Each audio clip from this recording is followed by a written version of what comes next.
Čau, mīļie! Nākamā prāta kļūda vai destruktīvais domāšanas patērns ir selektīvā domāšana. Un tipiski selektīvā domāšana liek mums fokusēties un selekcionēt tikai tos negatīvos faktus un minimizēt vai aizmirst vai nepamanīt pozitīvos faktus, pozitīvos aspektus situācijā. Un tas strādā, piemēram, arī ar atmiņām. Kad mēs atceramies notikumu, mēs varam atcerēties tikai negatīvo par šo notikumu. Varam arī, domājot par nākotni, fokusēties tikai uz negatīviem aspektiem, kas nākotnē varētu notikt. Šis ir tas, kur mēs ticam, ka viss ir briesmīgi, viss ir slikti. Ja, piemēram, es prezentāciju novadu un kaut ko, vienu lietu aizmirstu pateikt vai kaut kur sastostos, tas nozīmē, ka visa prezentācija ir izgāzusies. Vai, piemēram, ja man priekšnieks komentē un ir priecīgs par manu projektu, kas ir izdevies, bet viņam ir daži, piemēram, komentāri par kādu uzlabojumu, ko viņš tur gribētu, piemēram, nākamajā reizē redzēt.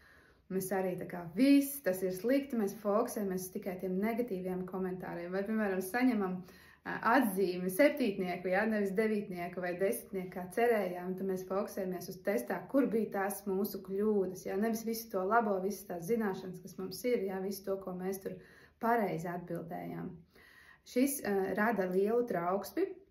Fokus uz negatīvo un pretējais arī, ka tad, kad mēs esam jau trauksmes stāvoklī, šis stāvoklis kā tāds liek mums fokusēties atkal vairāk uz negatīvo un aiziet tāds vāveres ritinīts tikai sliktāk un sliktāk, jo tas, ko mēs redzam, mēs sajūtamies, ka tā ir patiesība. Un šeit tas lielākais izaicinājums ir paskatīties plašāk, nenoticēt uzreiz savām pirmajām negatīvajām domām par to situāciju un paskatīties, kas ir pozitīvs, kas ir neitrāls, kādi vēl fakti tur ir. Dziļi ievilkt elpu un nenoticēt, ka viss ir briesmīgi, ja, jo nav tā situācija. Ja tu skaties šo, tad tev ir internets, tev ir elektrība. Tas nozīmē, ka tev ir laba dzīves apstākļi, nav tik briesmīgi. Kāpēc tad mums vispār ir šāds filtrs? Kāpēc mums ir vajadzīgs filtrs, kur mēs saredzam tikai negatīvo un kļūdainu vai izkropļot redzam to pasauli?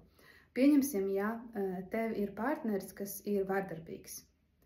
Ir ļoti vērtīgi tajā brīdī, ka tev ir jāpieņem lēmums doties prom vai izbeigt šīs attiecības, neredzēt visas pozitīvos brīžus, kas ar partneri ir bijuši, vai ne?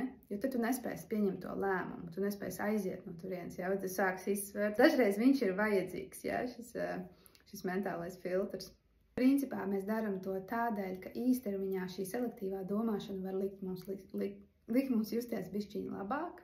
Nu, piemēram, runājot par to pašu priekšnieku, ja, mēs ar kādu sarunā varam viņu slikti izteikties par viņu aprunāt un tās sliktās lietas visas uzskaitīt, visas kļūdas, visas nepreizās lietas un tā tālāk. Un tas tajā brīdī sarunā mums nedaudz liek justies labāk par sevi.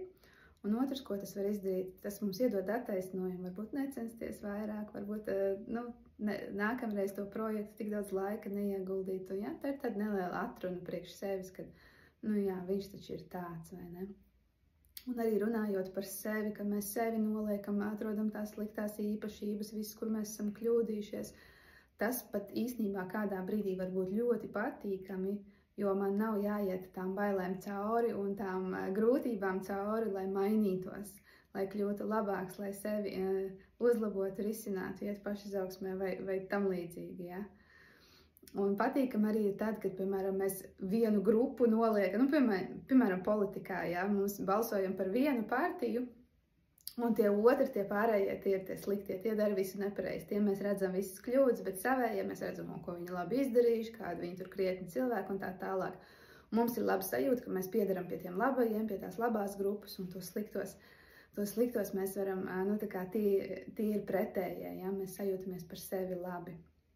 Vēl viena situācija, kur ir selektīvā domāšana, bet to izmanto īstenībā pretēji, tā kā ar pozitīvo selektīvo domāšanu, ir narcisi, kur viņi selekcionē tās pozitīvās domas par sevi, lai liktu sev justies labāk par citiem cilvēkiem. Ja? Viņi izvēlas tā kā pretējo mazliet stratēģiju, bet arī tā ir īstermiņa efekts, lai sevi paceltu augstāk un ilgtermiņā tas ir destruktīvi. Tad šodien pamani, kur tu domā selektīvi, vai nu par sevi, vai par citiem cilvēkiem, vai par kādu notikumu, ja? Vai situāciju. Un ļauj sev paraudzīties plašāk atkal, ja? Paskaties uz pozitīviem aspektiem. Tu vari no rīta saukt tās pašas pateicības, ja? Par ko es esmu pateicīgs, kas man ir labs, ja? Kas citos ir labs, lai tu redzi mazliet izlīdzsvarotāku tādu bildi, nevis tikai fokus uz negatīvu un selekcionē kaut kādus atsevišķus faktus. Ja? Ļauj sev sajust komplimentu, ļauj sev sajust patīkamo sajūtu, ka kāds tev pasaka, re, ka ir labi izdarīts, vai šis man patika, ja? Vai šis tevī ir labs. Ja? Un, ja tas tev palīdz, var atrast savā dzīvē kādu cilvēku, kurš redz dzīvi skaidrāk, kuram nav tik liels tas melnais, tas tumšais plīvurs, tik selektīvi, negatīvi tā domāšana. Ja?